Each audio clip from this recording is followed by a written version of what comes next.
Le vieux peintre Wang Fo et son disciple Ling erraient le long des routes du royaume de Han. Ils avançaient lentement car Wang Fo s'arrêtait la nuit pour contempler les astres, le jour pour regarder les libellules. Ils étaient peu chargés car Wang Fo aimait l'image des choses et non les choses elles-mêmes, et nul objet au monde ne lui semblait digne d'être acquis, sauf des pinceaux, des pots de laque et d'encre de Chine, des rouleaux de soie et de papier de riz. Ils étaient pauvres car Wang Fo troquait ses peintures contre une ration de bouillie de millet et dédaignait les pièces d'argent. Son disciple Ling, pliant sous le poids d'un sac plein d'esquisses, courbait respectueusement le dos comme s'il portait la voûte céleste, car ce sac, aux yeux de Ling, était rempli de montagnes sous la neige, de fleuves au printemps et du visage de la lune d'été. Ling n'était pas né pour courir les routes aux côtés d'un vieil homme qui s'emparait de l'aurore et captait le crépuscule. Son père était changeur d'or. Sa mère était l'unique enfant d'un marchand de jade qui lui avait légué ses biens en la maudissant parce qu'elle n'était pas un fils. Ling avait grandi dans une maison d'où la richesse éliminait les hasards.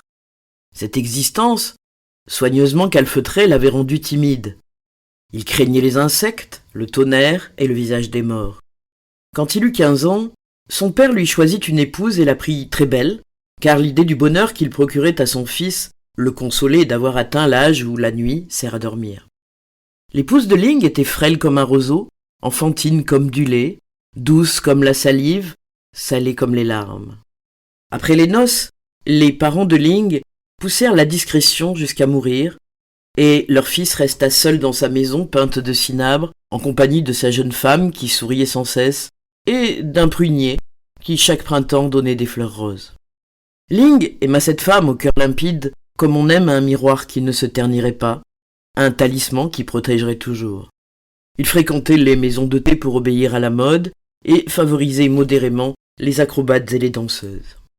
Une nuit, dans une taverne, il eut Wang Fo pour compagnon de table. Le vieil homme avait bu pour se mettre en état de mieux peindre un ivrogne. Sa tête penchait de côté, comme s'il s'efforçait de mesurer la distance qui séparait sa main de sa tasse. L'alcool de riz déliait la langue de cet artisan taciturne, et Wang, ce soir-là, parlait comme si le silence était un mur, et les mots des couleurs destinés à le couvrir. Grâce à lui, Ling connut la beauté des faces de buveurs, estompées par la fumée des boissons chaudes, la splendeur brune des viandes inégalement léchées par les coups de langue du feu, et l'exquise roseur des taches de vin parsemant les nappes comme des pétales fanés. Un coup de vent creva la fenêtre. L'averse entra dans la chambre. Wang Fo se pencha pour faire admirer à Ling la zébrure livide de l'éclair. Et Ling, émerveillé, cessa d'avoir peur de l'orage. Ling paya l'écho du vieux peintre. Comme Wang Fo était sans argent et sans hôte, il lui offrit humblement un gîte. Ils firent route ensemble. Ling tenait une lanterne, sa lueur projetait dans les flaques des feux inattendus. Ce soir-là, Ling apprit avec surprise que les murs de sa maison n'étaient pas rouges, comme il l'avait cru, mais qu'ils avaient la couleur d'une orange prête à pourrir. Dans la cour, Wang Fo remarqua la forme délicate d'un arbuste auquel personne n'avait prêté attention jusque-là et le compara à une jeune femme qui laisse sécher ses cheveux. Dans le couloir, il suivit avec ravissement la marche hésitante d'une fourmi le long des crevasses de la muraille, et l'horreur de Ling pour ces bestioles s'évanouit. Alors, comprenant que Wang Fo venait de lui faire cadeau d'une âme et d'une perception neuve, Ling coucha respectueusement le vieillard dans la chambre où ses père et mère étaient morts. Depuis des années, Wang Fo rêvait de faire le portrait d'une princesse d'autrefois, jouant du luth sous un saule. Aucune femme n'était assez irréelle pour lui servir de modèle, mais Ling pouvait le faire, puisqu'il n'était pas une femme. Puis, Wang Fo parla de peindre un jeune prince tirant de l'arc au pied d'un grand cèdre. Aucun jeune homme du temps présent n'était assez irréel pour lui servir de modèle. Mais Ling fit poser sa propre femme sous le prunier du jardin. Ensuite, Wang Fo la peignit en costume de fée parmi les nuages du couchant, et la jeune femme pleura, car c'était un présage de mort. Depuis que Ling lui préférait les portraits que Wang Fo faisait d'elle, son visage se flétrissait comme la fleur en butte au vent chaud ou au pluie d'été. Un matin, on la trouva pendue aux branches du prunier rose. Les bouts de l'écharpe qui l'étranglaient flottaient mêlées à sa chevelure. Elle paraissait plus mince encore que d'habitude, et pure comme les belles célébrées par les poètes des temps révolus. Wang Fo la peignit une dernière fois, car il aimait cette teinte verte dont se recouvre la figure des morts. Son disciple Ling broyait les couleurs, et cette besogne exigeait tant d'application qu'il oubliait de verser des larmes. Ling vendit successivement ses esclaves, ses jades et les poissons de sa fontaine pour procurer au maître des pots d'encre pourpre qui venaient d'Occident. Quand la maison fut vide, ils la quittèrent et Ling ferma derrière lui la porte de son passé. Wang Fo était las d'une ville où les visages n'avaient plus à lui apprendre aucun secret de laideur ou de beauté, et le maître et le disciple vagabondèrent ensemble sur les routes du royaume de Han. Leur réputation les précédait dans les villages, au seuil des châteaux forts et sous le porche des temples où les pèlerins inquiets se réfugiaient au crépuscule. On disait que Wang Fo avait le pouvoir de donner la vie à ses peintres par une dernière touche de couleur qu'il ajoutait à leurs yeux. Les fermiers venaient le supplier de leur peindre un chien de garde, et les seigneurs voulaient de lui des images de soldats. Les prêtres honoraient Wang Fo comme un sage. Le peuple le craignait comme un sorcier. Wang se réjouissait de ces différences d'opinion qui lui permettaient d'étudier autour de lui des expressions de gratitude, de peur ou de vénération. Ling mendiait la nourriture, veillait sur le sommeil du maître et profitait de ses extases pour lui masser les pieds. Au point du jour, quand le vieux dormait encore, il partait à la chasse de paysages timides dissimulés derrière des bouquets de roseaux. Le soir, quand le maître, découragé, jetait ses pinceaux sur le sol, il les ramassait. Lorsque Wang était triste et parlait de son grand âge, Ling lui montrait en souriant le tronc solide d'un vieux chêne. Lorsque Wang était gai et débitait des plaisanteries, Ling faisait humblement semblant de l'écouter. Un jour, au soleil couchant, ils atteignirent les faubourgs de la ville impériale et Ling chercha pour Wang Fo une auberge où passer la nuit. Le vieux s'enveloppa dans des loques et Ling se coucha contre lui pour le réchauffer, car le printemps venait à peine de naître et le sol de terre battue était encore gelé. À l'aube, des pas lourds retentirent dans les corridors de l'auberge. On entendit les chuchotements effrayés de l'hôte et des commandements criés en langue barbare. Ling frémit, se souvenant qu'il avait volé la veille un gâteau de riz pour le repas du maître. Ne doutant pas qu'on ne vînt l'arrêter, il se demanda qui aiderait demain Wang Fo à passer le gué du prochain fleuve. Les soldats entrèrent avec des lanternes. La flamme, filtrant à travers le papier bariolé, jetait des lueurs rouges ou bleues sur leurs casques de cuir. La corde d'un arc vibrait sur leur épaule, et les plus féroces poussaient tout à coup des rugissements sans raison. Ils posèrent lourdement la main sur la nuque de Wang Fo, qui ne put s'empêcher de remarquer que leurs manches n'étaient pas assorties à la couleur de leur manteau. Soutenu par son disciple, Wang Fo suivit les soldats en trébuchant le long des routes inégales. Les passants, attroupés, se gaussaient de ces deux criminels qu'on menait sans doute décapités. À toutes les questions de Wang, les soldats répondaient par une grimace sauvage. Ses mains, ligotées, souffraient, et Ling, désespéré, regardait son maître en souriant, ce qui était pour lui une façon plus tendre de pleurer. Ils arrivèrent sur le seuil du palais impérial, dont les murs violets se dressaient en plein jour comme un pan de crépuscule. Les soldats firent franchir à Wang Fo d'innombrables salles carrées ou circulaires, dont la forme symbolisait les saisons, les points cardinaux, le mâle et la femelle, la longévité, les prérogatives du pouvoir. Les portes tournaient sur elles-mêmes en émettant une note de musique, et leur agencement était tel qu'on parcourait toute la gamme en traversant le palais de l'Est couchant. Tout se concertait pour donner l'idée d'une puissance et d'une subtilité surhumaine, et l'on sentait que les moindres ordres prononcés ici devaient être définitifs et terribles comme la sagesse des ancêtres. Enfin, l'air se raréfia. Le silence devint si profond qu'un supplicié même n'eut pas osé crier. Un eunuque souleva une tenture, les soldats tremblèrent comme des femmes, et la petite troupe entra dans la salle où trônait le Fils du ciel. C'était une salle dépourvue de murs, soutenue par d'épaisses colonnes de pierre bleue. Un jardin s'épanouissait de l'autre côté des fûts de marbre, et chaque fleur contenue dans ces bosquets appartenait à une espèce rare, apportée d'au-delà les océans. Mais aucune n'avait de parfum, de peur que la méditation du dragon céleste ne fût troublée par les bonnes odeurs. Par respect pour le silence où baignaient ses pensées, aucun oiseau n'avait été admis à l'intérieur de l'enceinte, et on en avait même chassé les abeilles. Un mur énorme séparait le jardin du reste du monde, afin que le vent, qui passe sur les chiens crevés et les cadavres des champs de bataille, ne pût se permettre de frôler la manche de l'empereur. Le maître céleste était assis sur un trône de jade, et ses mains étaient ridées comme celles d'un vieillard, bien qu'il eût à peine 20 ans. Sa robe était bleue pour figurer l'hiver, et verte pour rappeler le printemps. Son visage était beau, mais impassible, comme un miroir placé trop haut qui ne reflèterait que les astres et l'implacable ciel. Il y avait à sa droite son ministre des plaisirs parfaits, et à sa gauche son conseiller des justes tourments. Comme ces courtisans rangés au pied des colonnes tendaient l'oreille pour recueillir le moindre mot sorti de ses lèvres, il avait pris l'habitude de parler toujours à voix basse. « Dragon céleste, dit Wang Fo prosterné, je suis vieux, je suis pauvre, je suis faible. Tu es comme l'été et je suis comme l'hiver. Tu as 10 000 vies, je n'en ai qu'une et qui va finir. Que t'ai-je fait? On a lié mes mains qui ne t'ont jamais nui. Tu me demandes ce que tu m'as fait, vieux Wang Fo, dit l'empereur. Sa voix était si mélodieuse qu'elle donnait envie de pleurer. Il leva sa main droite, que les reflets du pavement de jade faisaient paraître glauque comme une plante sous-marine, et Wang Fo, émerveillé par la longueur de ses doigts minces, chercha dans ses souvenirs s'il n'avait pas fait de l'empereur, ou de ses ascendants, un portrait médiocre qui mériterait la mort.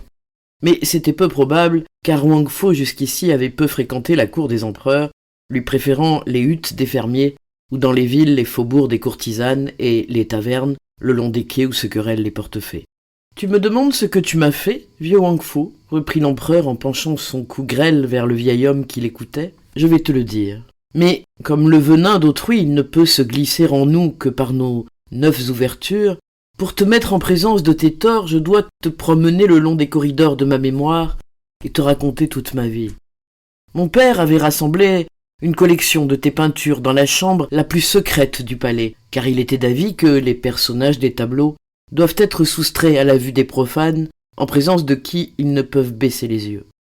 C'est dans ces salles que j'ai été élevé, vieux Wang Fo, car on avait organisé autour de moi la solitude pour me permettre d'y grandir. Pour éviter à ma candeur l'éclaboussure des âmes humaines, on avait éloigné de moi le flot agité de mes sujets futurs, et il n'était permis à personne de passer devant mon seuil, de peur que l'ombre de cet homme ou de cette femme ne s'étendît jusqu'à moi. Les quelques vieux serviteurs qu'on m'avait octroyés se montraient le moins possible. Les heures tournaient en cercle. Les couleurs de tes peintures s'avivaient avec l'aube et pâlissaient avec le crépuscule.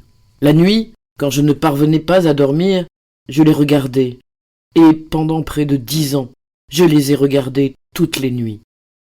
Le jour, assis sur un tapis dont je savais par cœur le dessin, reposant mes paumes vides sur mes genoux de soie jaune, je rêvais aux joies que me procurerait l'avenir.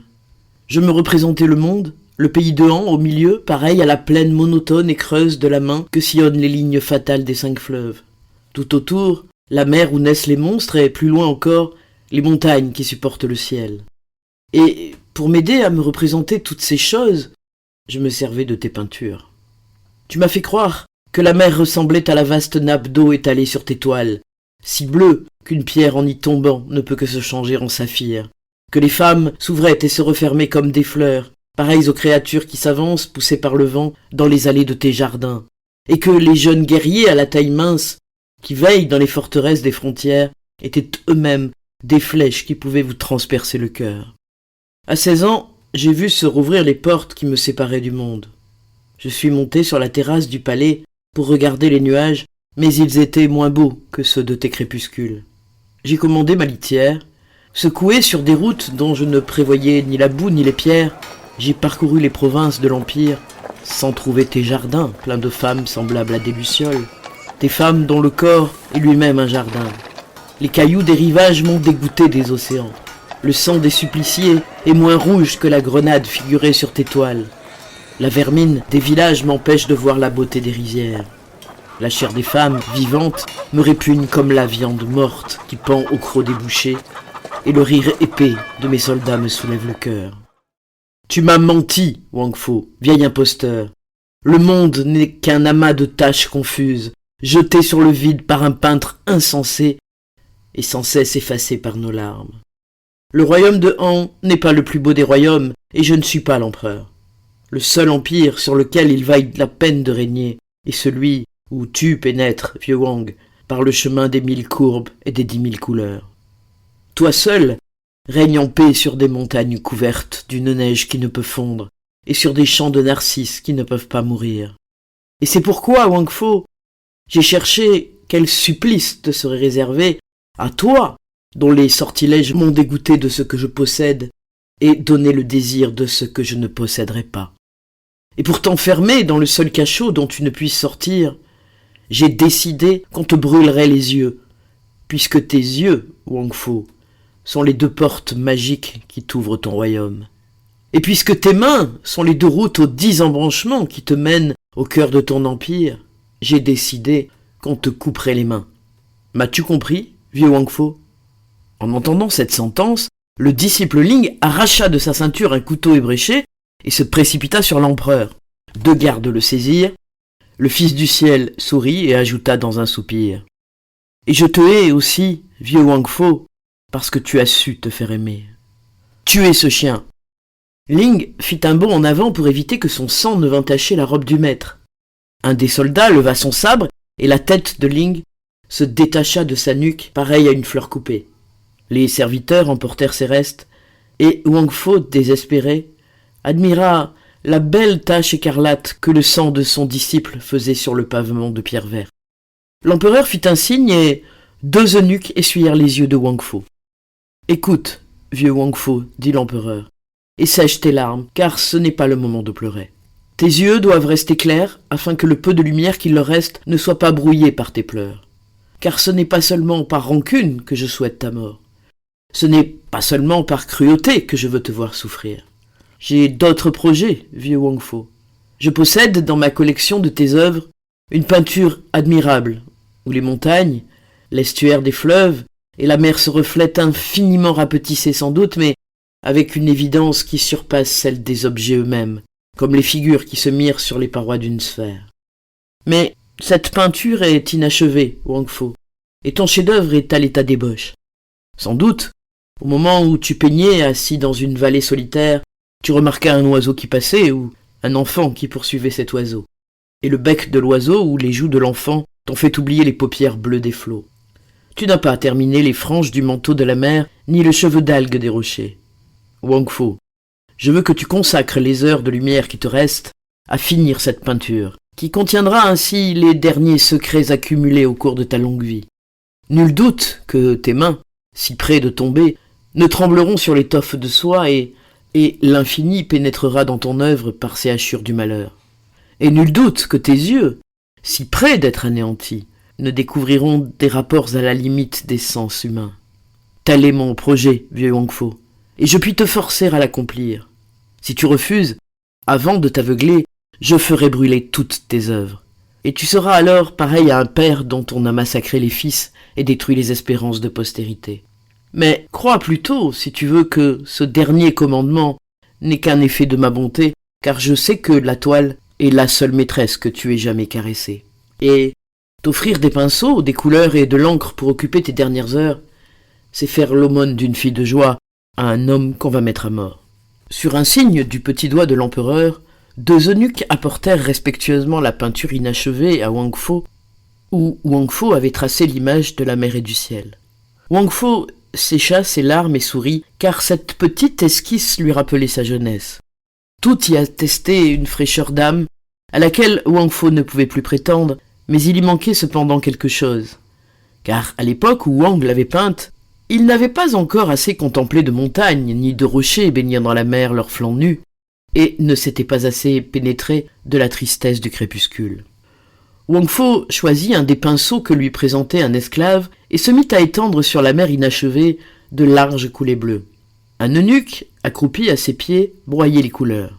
Il s'acquittait assez mal de cette besogne, et, plus que jamais, Wang Fo regretta son disciple Ling. Wang commença par teinter de rose le bout de l'aile d'un nuage posé sur une montagne. Puis il ajouta, à la surface de la mer, de petites rides qui ne faisaient que rendre plus profond le sentiment de sa sérénité. Le pavement de jade devenait singulièrement humide, mais Wang Fo, absorbé dans sa peinture, ne s'apercevait pas qu'il travaillait assis dans l'eau. Le frêle canot, grossi sous les coups de pinceau du peintre, et occupait maintenant tout le premier plan du rouleau de soie.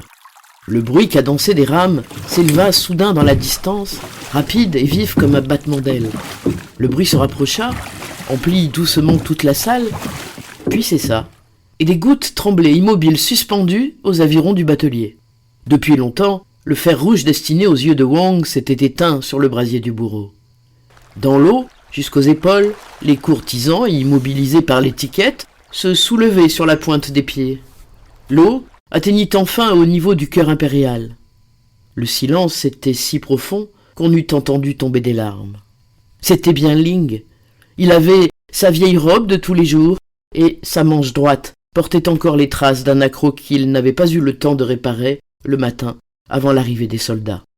Mais il avait autour du cou une étrange écharpe rouge. Wang Fo lui dit doucement en continuant à peindre « Je te croyais mort ?»« Vous vivant, dit respectueusement Ling, comment aurais-je pu mourir ?» Et il aida le maître à monter en barque. Le plafond de jade se reflétait sur l'eau de sorte que Ling paraissait naviguer à l'intérieur d'une grotte. Les tresses des courtisans, submergés, ondulaient à la surface comme des serpents, et la tête pâle de l'empereur flottait comme un lotus. « Regarde, mon disciple, dit mélancoliquement Wang Fo. Ces malheureux vont périr, si ce n'est déjà fait. Je ne me doutais pas qu'il y avait assez d'eau dans la mer pour noyer un empereur. Que faire ?»« Ne crains rien, maître, murmura le disciple. Bientôt ils se trouveront à sec et ne se souviendront même pas que leur manche ait jamais été mouillée. Seul l'empereur gardera au cœur un peu d'amertume marine. Ces gens ne sont pas faits pour se perdre à l'intérieur d'une peinture. » Et il ajouta « La mer est belle, le vent bon, les oiseaux marins font leur nid. Partons, mon maître, pour le pays au-delà des flots. »« Partons, dit le vieux peintre. » Wang Fo se saisit du gouvernail et Ling se pencha sur les rames. La cadence des avirons emplit de nouveau toute la salle, ferme et régulière comme le bruit d'un cœur.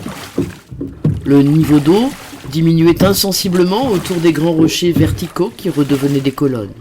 Bientôt, quelques rares flaques brillèrent seules dans les dépressions du pavement de jade. Les robes des courtisans étaient sèches, mais l'empereur gardait quelques flocons d'écume dans la frange de son manteau. Le rouleau, achevé par Wang Fo, restait posé sur la table basse. Une barque en occupait tout le premier plan. Elle s'éloignait peu à peu, laissant derrière elle un mince sillage qui se refermait sur la mer immobile. Déjà, on ne distinguait plus le visage des deux hommes assis dans le canot, mais on apercevait encore l'écharpe rouge de Ling et la barbe de Wang Fo flottait au vent. La pulsation des rames s'affaiblit puis cessa, oblitérée par la distance. L'empereur, penché en avant, la main sur les yeux, regardait s'éloigner la barque de Wang, qui n'était déjà plus qu'une tache imperceptible dans la pâleur du crépuscule. Une buée d'or s'éleva et se déploya sur la mer. Enfin, la barque vira autour d'un rocher qui fermait l'entrée du large. L'ombre d'une falaise tomba sur elle, le sillage s'effaça de la surface déserte, et le peintre Wang Fo et son disciple Ling disparurent à jamais sur cette mer de jade bleue que Wang Fo venait d'inventer.